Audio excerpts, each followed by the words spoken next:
Elliot Granger had never feared the water until the night he watched something rise from the black surface of Holliford Lake and realized it was looking for him. The water was colder than I expected, much colder than any summer night swim I'd ever taken before. I remember the way the lake looked under the moonlight, an endless stretch of black glass, barely reflecting the thin crescent moon hanging low in the sky.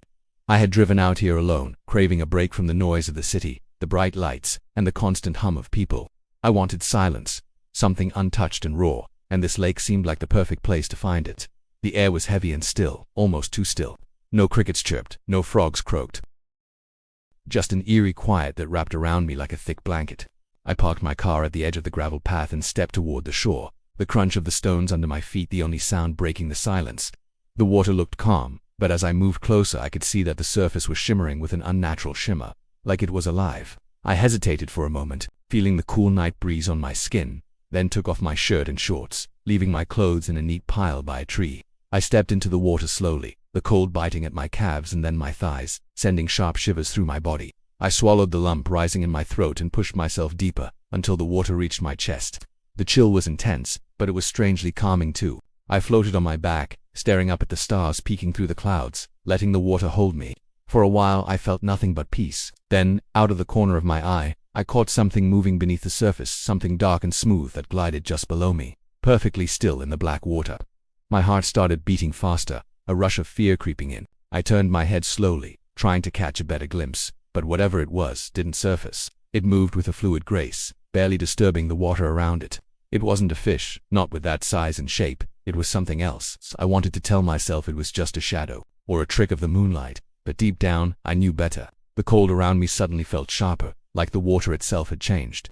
I tried to swim back toward the shore, but the current seemed to have picked up, pulling me gently yet firmly farther away. Then, without warning, something brushed against my ankle, a soft, chilling touch that felt like a whisper against my skin. I froze for a split second, heart pounding in my chest, before thrashing the water with panic. My breath caught in my throat as I scrambled to swim back. The shoreline felt miles away, but finally I reached the shallow edge and collapsed onto the wet sand, gasping for air. I didn't dare look back at the water, but I could feel it watching me.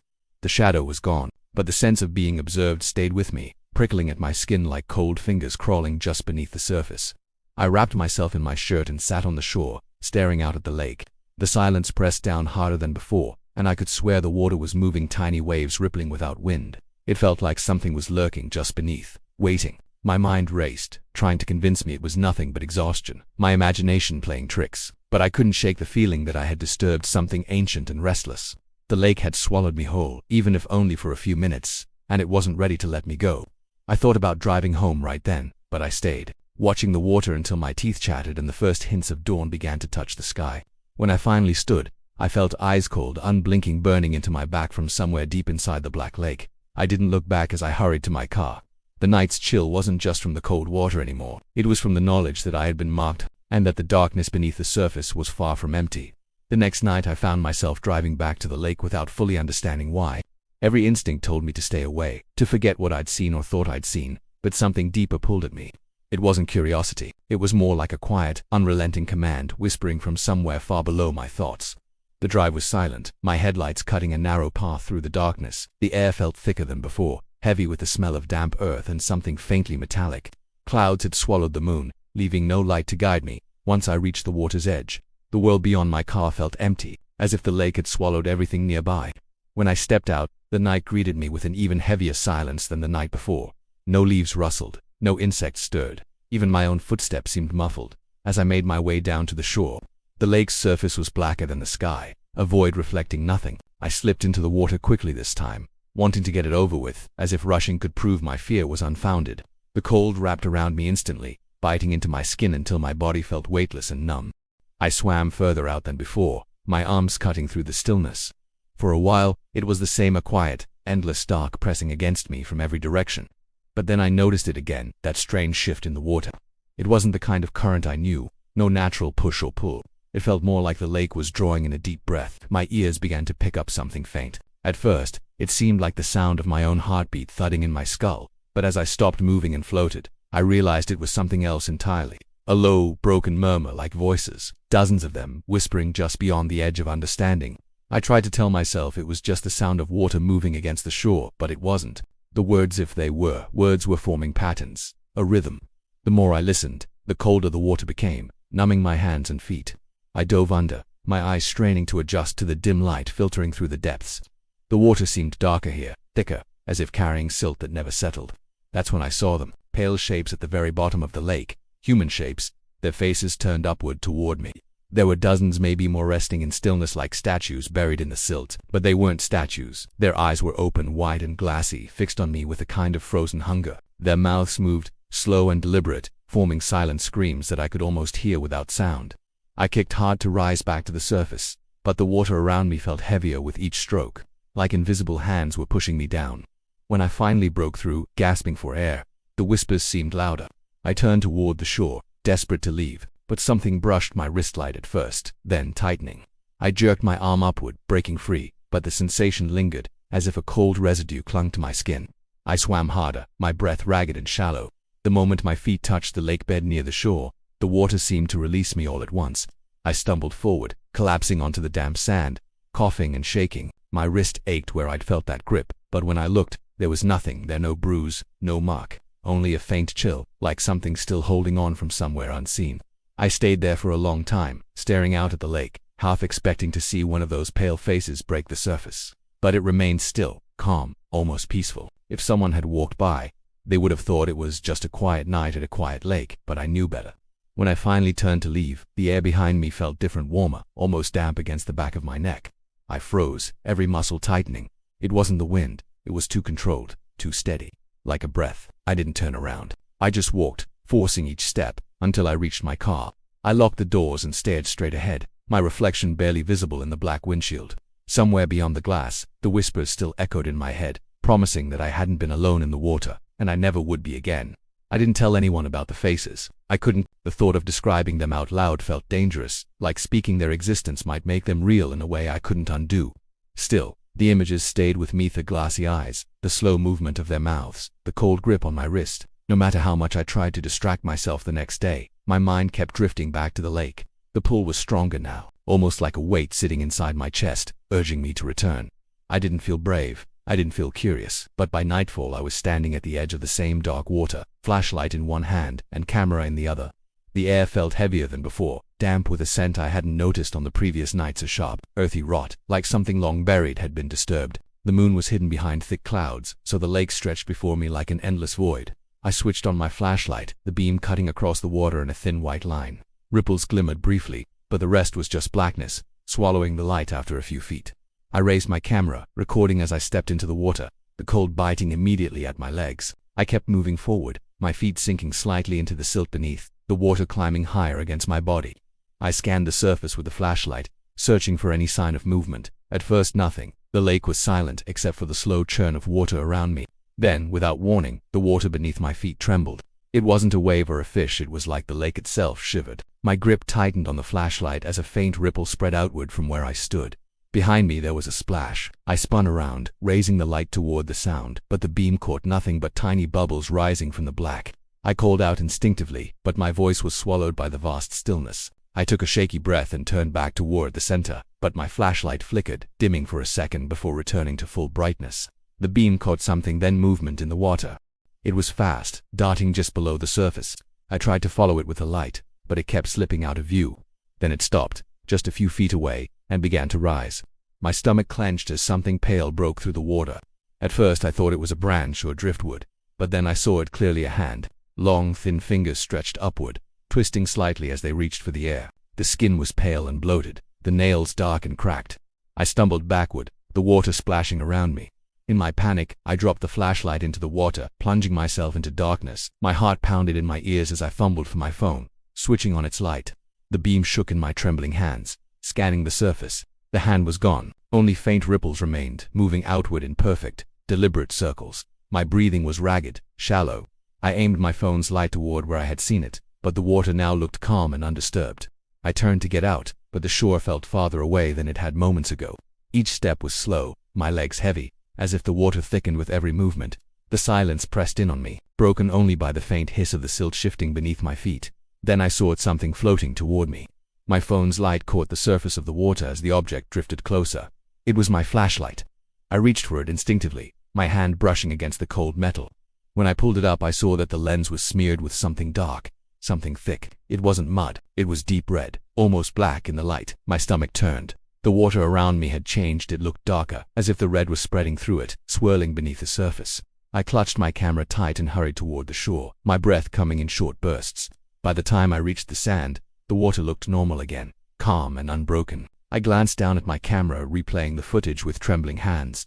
Most of it was shaky, unfocused shots of the water. But then I saw a brief frame showing the pale hand, fully outstretched, the fingers curled as if about to grab something.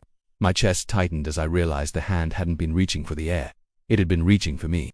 I didn't go back to the lake the next night. I told myself it was over, that I had enough proof to convince myself it wasn't just in my head. But staying away didn't help.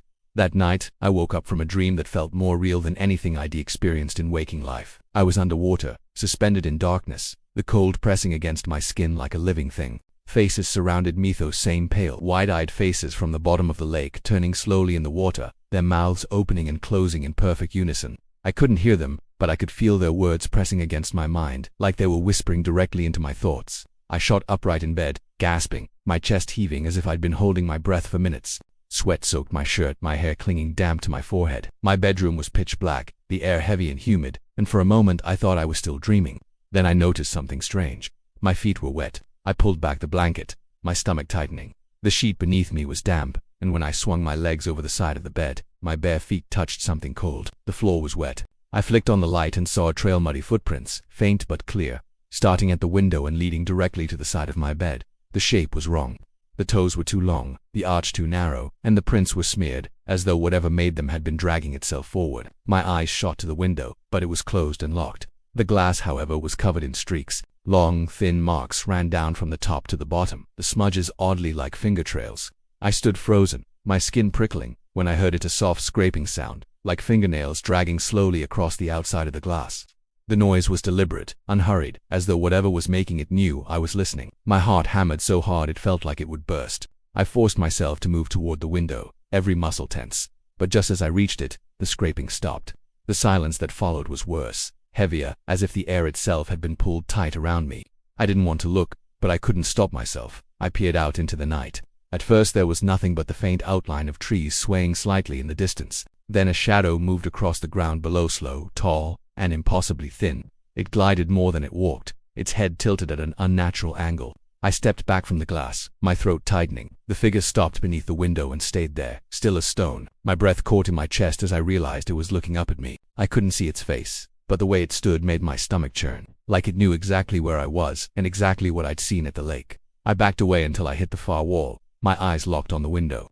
Minutes passed before the shadow finally moved again, gliding away into the darkness. I didn't follow its path. I just stood there until the silence became unbearable, then pulled the curtains shut and sat on the floor with my knees pulled to my chest. I tried to convince myself that I had imagined it, that the wet footprints were some bizarre coincidence, maybe even a leak from the ceiling I hadn't noticed. But deep down, I knew that wasn't true. I could still feel the same cold presence I'd felt in the water, the same pressure on my wrist when it had grabbed me. It was here now, in my home. When I finally lay back down, I kept the light on. I must have drifted off at some point, because I woke again just before dawn to find the room quiet and still. The footprints were gone. The floor was dry. For a brief moment, I almost believed it had all been a dream. But then I noticed something on my nightstand, my flashlight, the same one I'd dropped in the lake. It was sitting there, wet and smeared with the same dark red I had seen in the water. I left the apartment the next morning without hesitation. I didn't even bother packing properly, just threw some clothes and essentials into a bag, grabbed my wallet, and drove. I didn't have a destination in mind, only the urge to put as much distance between myself and the lake as possible. But even as the miles passed beneath my tires, I couldn't shake the feeling that I wasn't truly leaving it behind. The air felt heavy everywhere I went, and the image of that shadow outside my window played over in my mind like a loop I couldn't stop. The first night away, I stayed at a roadside motel. The place was almost empty, the air conditioner rattling quietly in the corner. I thought maybe this was my chance to sleep, to finally rest without that constant cold prickle crawling over my skin. For a few hours, it worked. Then, just past midnight, my phone lit up on the nightstand. An unknown number was calling. My chest tightened, but I answered, telling myself it could be a wrong number. There was no sound on the other end, just faint static, like wind moving through a tunnel. I waited, but the static grew heavier, almost wet sounding, and then a faint whisper came through so low I couldn't make out the words. I hung up and set the phone face down, my hand shaking. I didn't sleep after that. By morning, I was back on the road, heading farther out into the countryside. But the calls didn't stop. Each night, always at midnight, a new number would appear. Sometimes I'd let it ring, sometimes I'd answer. It didn't matter, the result was always the same. That strange static, the faint whispers just out of reach, the sound of water lapping faintly in the background. On the fourth night, the calls changed. This time, instead of static, a video message came through. The thumbnail alone made my stomach drop. It was the lake. I played it, my hands numb. The camera was positioned on the shore, watching me swim in the distance. I saw myself turn, saw the panic in my movements as something rose from behind me. The water swelled unnaturally, and a figure began to emerge. Its skin was pale, stretched tight over a face I couldn't fully see, its arms long and thin, hands hanging like they were too heavy for its wrists. The figure reached toward me, and the screen went black before contact. The timestamp on the video matched the first night I had gone swimming. I deleted it immediately, but less than an hour later, another arrived. This time, the video showed me sleeping in the motel bed, the footage grainy and dark. The camera angle was from inside the room right at the foot of the bed. I could see my chest rising and falling in slow breaths, the clock on the nightstand ticking over to midnight. And then, from the darkness near the bathroom, something moved. The same pale figure stepped into view, leaning closer toward the bed until the screen cut out. I left the motel without even checking out, driving aimlessly through back roads until I found another town. But no matter where I went, the videos kept coming. I stopped answering calls altogether, stopped opening messages, but it didn't matter. The last one came without my phone even ringing. It was already open when I looked down, playing by itself. The footage was underwater. I could see pale shapes drifting in the murk, dozens of them, their eyes locked on the camera. Slowly, one figure moved closer. As it approached, I realized it wasn't just one of them, it was me. My own face stared back, skin pale and eyes wide, my hair floating in the current. My lips moved, forming words I couldn't hear, but I knew instinctively what they were. The same whispers I'd heard in the water, the same ones on every call. The video ended abruptly, but the reflection in my phone screen didn't match my own face anymore. The skin was bloated, the eyes clouded and glassy, water dripping from the corners of the mouth. I dropped the phone, my heart slamming against my ribs, but the sound of water was still there, close, too close. It wasn't coming from the device, it was coming from behind me. I turned slowly, and the last thing I saw before everything went black was the pale outline of a hand reaching for me, dripping lake water onto the motel carpet.